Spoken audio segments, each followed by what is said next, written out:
Hello बच्चों, कैसे हो तुम लोग? बढ़िया।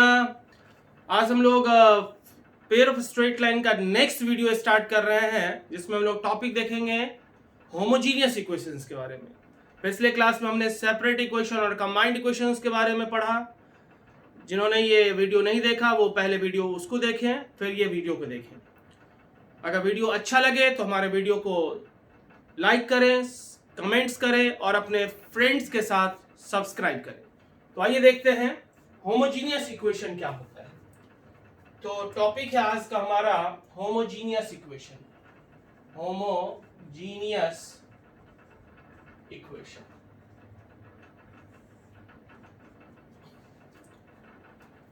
वैसा इक्वेशन होमोजीनियस इक्वेशन कहलाता है जिस इक्वेशन में हर एक टर्म का डिग्री सेम हो।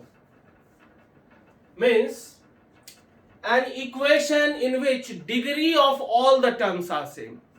वैसा इक्वेशन जिस इक्वेशन में हर एक टर्म का डिग्री सेम हो। So an equation in which degree of all terms are same, degree of all terms are same। वैसा इक्वेशन जिस इक्वेशन में हर एक टर्म्स का डिग्री सेम हो, वैसे इक्वेशन को हम कहते हैं homogeneous equation.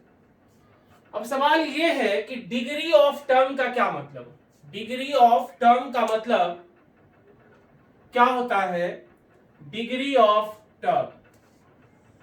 So degree of term का मतलब किसी भी टर्म में जितना वेरिएबल्स प्रेजेंट होता है उन सारे वेरिएबल्स का सम उस टर्म्स का डिग्री कहलाता है। तो डिग्री ऑफ टर्म्स का क्या मतलब?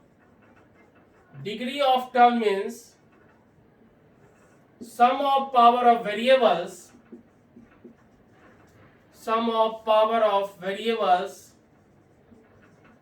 Present in that term, present in that term. जैसे degree of x square y cube.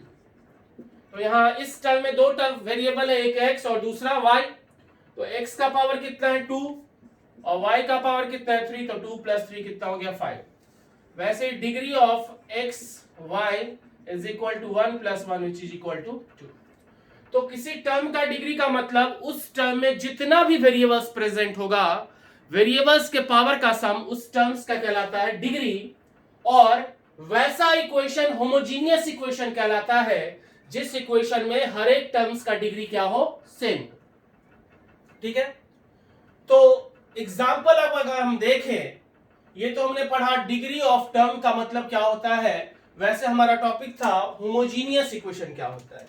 तो अगर हम कुछ इक्वेशन को देखें, जैसे x + y = 0, x + y + 1 = 0, x² + 2x + 3 = 0, x² - 2xy + y² = 0, x³ - 3x² y + 2xy² - y³ = 0।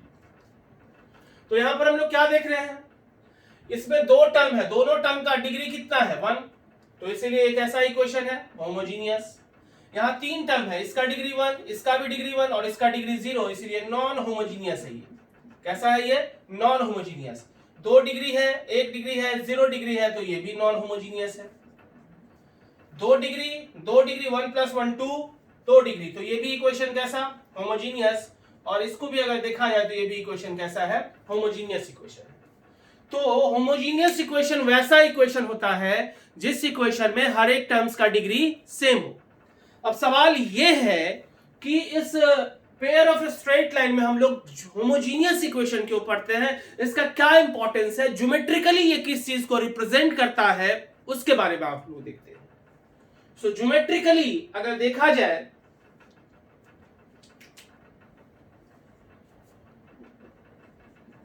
Geometrically nth degree का अगर कोई होमोजीनियस इक्वेशन है तो वो n लाइंस को रिप्रेजेंट करेगा, जहां पे सारा का सारा लाइंस पास करेगा ओरिजिन से। Homogeneous equation of nth degree, homogeneous equation of nth degree represent equation of n straight line. Equation of N straight line को रिप्रेजेंट कर रहा है. इसका मींस क्या कि वो जो होमोजीनियस इक्वेशन होगा वो एन लाइंस का कंबाइंड इक्वेशन होगा. जितने डिग्री का इक्वेशन होगा वो उतने ही लाइंस को रिप्रेजेंट करेगा. मींस उतने ही लाइंस का वो कंबाइंड इक्वेशन होगा. लाइंस पासिंग थ्रू ऑरिजिन, और वो सारा का सारा लाइंस कहां से पास करेगा? ऑरिजिन से. पासिंग थ्रू क्या? ऑरिजिन. nth डिग्री का कोई होमोजीनियस इक्वेशन है तो वो n लाइंस को रिप्रेजेंट करेगा जहां पे सारा का सारा लाइंस पास करेगा कहां से? ऑरिजिन से. सो nth डिग्री का होमोजीनियस इक्वेशन n लाइंस को रिप्रेजेंट करता है जहां पे सारा का सारा लाइंस पास करता है कहां से? ऑरिजिन से. ठीक है. सो हमने सीखा होमोजीनियस इक्वेशन क्या होता है. तो भाई वैसा इक्वेशन जिस इक्वेशन में हर एक टर्म्स का डिग्री सेम हो. अब सवाल है डिग्री ऑफ ए टर्म क्या होता है. तो किसी टर्म में जितना भी वेरिएबल्स प्रेजेंट होगा वेरिएबल्स के पावर का सम उस टर्म का डिग्री कहलाता है. और ज्योमेट्रिकली होमोजीनियस इक्वेशन का क्या मतलब? तो हमने ये सीखा कि जितने डिग्री का होमोजीनियस इक्वेशन होगा वो उतने ही लाइंस को रिप्रेजेंट करेगा जहां पे सारा का सारा लाइंस ऑरिजिन से पास करेगा. फॉर एग्जांपल अगर देखा जाए तो x minus Y equal to 0, ये 1 डिग्री का होमोजीनियस इक्वेशन है तो ये एक लाइंस को रिप्रेजेंट करेगा जहां पे लाइंस कहां से पास कर रहा है? ऑरिजिन से. अगर ये 2 डिग्री का होमोजीनियस इक्वेशन है तो ये 2 लाइंस को रिप्रेजेंट करेगा जहां पे दोनों का दोनों लाइंस कहां से पास करेगा? ऑरिजिन से. और अगर 3 डिग्री का कोई इक्वेशन है तो वो 3 लाइंस को रिप्रेजेंट करेगा जहां पे सारा का सारा लाइंस पास करेगा कहां से? ऑरिजिन से. तो अगर nth डिग्री का होमोजीनियस इक्वेशन है तो nth लाइंस को रिप्रेजेंट करेगा जहां पे सारा का सारा लाइंस पास करेगा कहां से? ऑरिजिन से. तो इस तरह से हमने सीखा होमोजीनियस इक्वेशन क्या है, डिग्री ऑफ ए टर्म क्या है, और ज्योमेट्रिकली होमोजीनियस इक्वेशन किस चीज को रिप्रेजेंट करता है. अब इस टॉपिक में हमें पढ़ना है सिर्फ और सिर्फ सेकेंड डिग्री होमोजीनियस के बारे में. तो आइए देखते हैं सेकेंड डिग्री होमोजीनियस इक्वेशन क्या है जिसके बारे में हमें इस चैप्टर्स में पढ़ना है.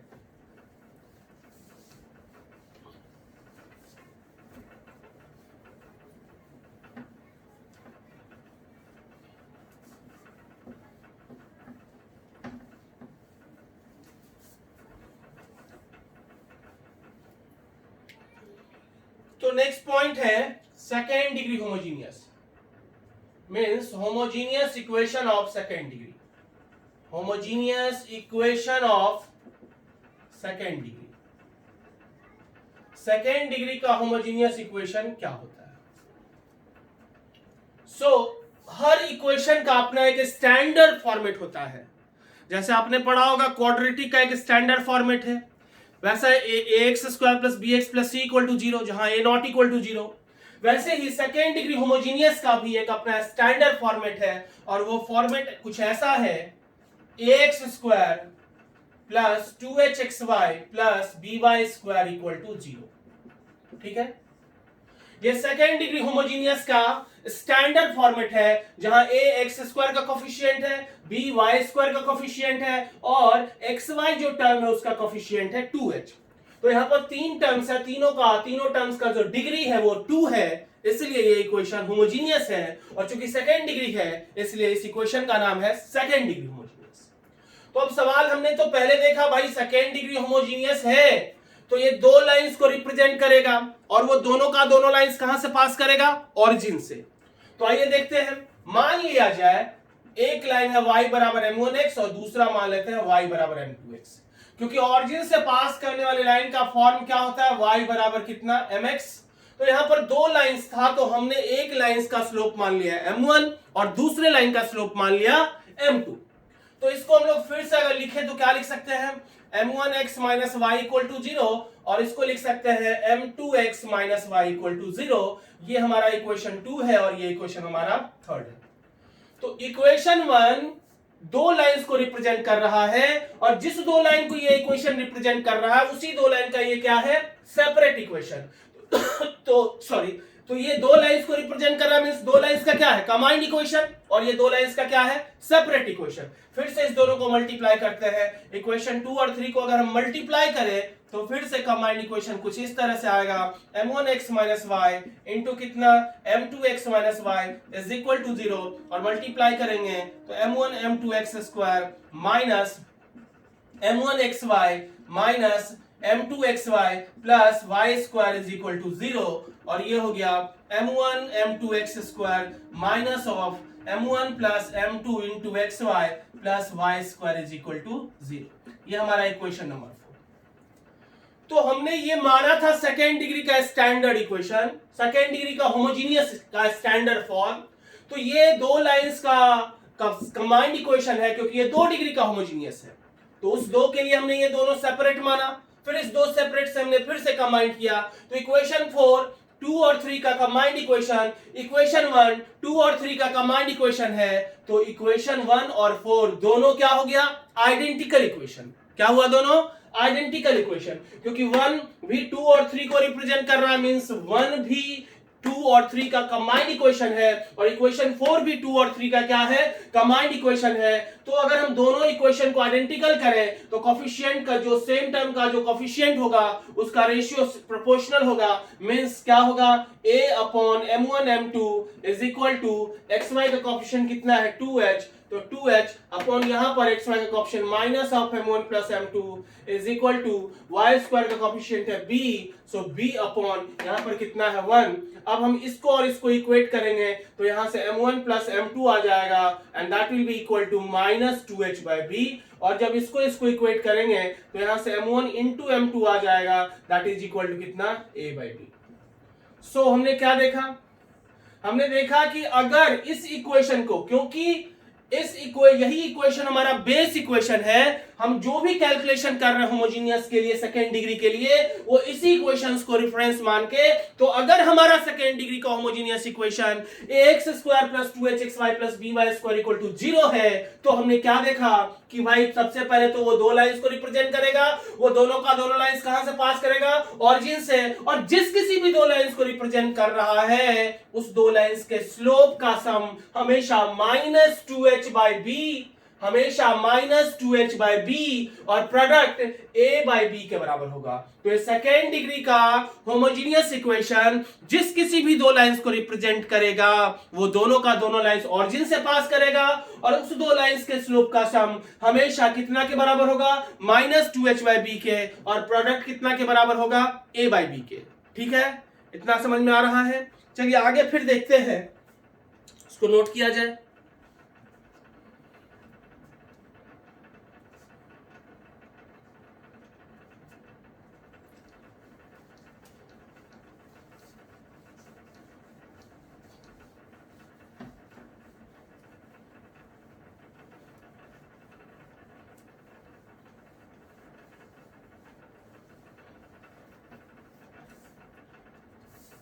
अब सवाल है कि जब वो सेकेंड डिग्री का होमोजीनियस इक्वेशंस दो लाइंस को रिप्रेजेंट कर रहा है तो उस दो लाइंस के बीच में कुछ ना कुछ एंगल होगा, तो वो एंगल क्या होगा? तो नेक्स्ट हमारा टॉपिक है angle between lines, angle between lines represented by ax square plus 2hxy plus by square equal to 0। ठीक है, तो हर बार जब भी ये फॉर्म रहेगा, इक्वेशन रहेगा, तो हम लोग हर बार एक ही चीज मानेंगे कि माना कि वो दो लाइंस क्या है, एक y बराबर m1x और दूसरा y बराबर कितना? m2x। ठीक है, चाहे थ्योरेटिकल प्रॉब्लम हो या न्यूमेरिकल प्रॉब्लम हो, अगर सेकेंड डिग्री होमोजीनियस से रिलेटेड है तो हमारा स्टार्टअप जनरली 90% केस में यही होता है कि माना कि वो दो लाइन है y बराबर m1x और दूसरा y बराबर कितना? m2x, है ना? तो इस लाइन का स्लोप m1 है और इस लाइन का स्लोप कितना है? m2।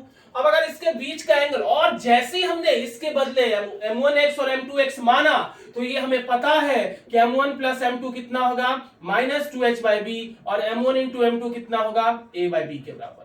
ठीक है, तो ये जब भी इसके बदले जब भी हम दो इक्वेशन अगर ऐसा कुछ मानेंगे तो साथ में ये रिलेशन हमेशा सेटिस्फाई करेगा। ये रिलेशन मतलब उस दो लाइंस के स्लोप का सम हमेशा माइनस 2h बाय b और product m1 into m2 that is a by b के बराबर होगा। ठीक है, तो अब देखते हैं, यहां पर स्लोप m1 है और इसका स्लोप m2 है, तो tan theta is equal to क्या होगा? m1 माइनस m2 का mod bye 1 plus m1 into m2 का मॉड। ठीक है, और यहां से हमें m1 माइनस m2 चाहिए, तो m1 प्लस m2 और m1 माइनस m2 हमें पता है, तो यहां से m1 माइनस m2 का whole square a minus b का whole square is equal to a plus b का होल स्क्वायर माइनस 4ab, ठीक है। और हमें रूट चाहिए, मॉड चाहिए, तो दोनों तरफ रूट ले लेते हैं, तो ये क्या हो गया m1 plus m2 minus 2h by b, so उसका स्क्वायर कितना हो जाएगा 4h square by b square minus 4 m1 into m2 that is a by b, और यहां से हमारा हो गया कितना 4h square minus 4ab upon b square का रूट, ठीक है। So this is equal to 2 into root under h square minus ab by कितना मॉड ऑफ b। तो m1 माइनस m2 का मॉड हम लोग यहां पर ऐसा लिख सकते हैं, तो इसका वैल्यू यहां पर पुट करते हैं, तो क्या हो जाएगा 2 into root under h square minus ab by कितना मॉड ऑफ b अपॉन कितना 1 प्लस m1 इंटू m2 कितना a बाई b, और ये कितना हो गया 2 into root under h square minus ab upon, ये तो b है ही, अपॉन में क्या आ जाएगा a plus B by B, तो ये b भी तो कट गई है ना। सो टेन थीटा हमारा आ गया कितना tan theta is equal to 2 into root under H square minus A B by mod of a plus B, तो यहां से हमारा थीटा निकल जाएगा, ठीक है। तो अगर ये सेकेंड डिग्री का होमोजेनियस इक्वेशन जिस किसी भी दो लाइंस को रिप्रेजेंट करेगा, उस दो लाइंस के बीच में जो एंगल होगा वो that is given by expression tan theta is equal to 2 into root under h square minus A B upon mod of a plus B, ठीक है। अब यहां पर एक नोट पॉइंट ये कि यहां जो दो लाइंस है, यहां पर जो ये दोनों लाइंस है, वो दोनों लाइन हर हाल में कहां से पास करेगा ऑरिजिन से पास करेगा, तो लाइंस यहां पर पैरेलल नहीं हो सकता है।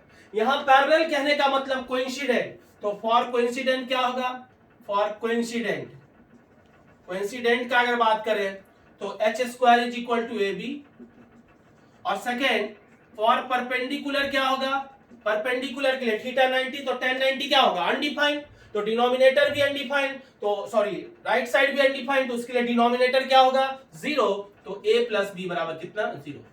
तो हमने क्या सीखा कि अगर सेकेंड डिग्री का homogeneous equation ax square plus 2hxy plus by square equal to 0 को रिप्रेजेंट कर रहा है, तो उस दो लाइंस के बीच में जो एंगल होगा that is given by tan theta is equal to 2 into root under h square minus A B upon कितना mod of a plus b, और यहाँ पैरेलल दैट इज पैरेलल कहने का मतलब कोइंसिडेंट, क्योंकि यहाँ पर लाइंस पैरेलल नहीं होगा, क्योंकि यहाँ मजबूरी है लाइन को दोनों को ऑरिजिन से पास करना, तो कोइंसिडेंट के लिए condition h square equal to A B, और परपेंडिकुलर के लिए कंडीशन होगा a plus B equal to 0।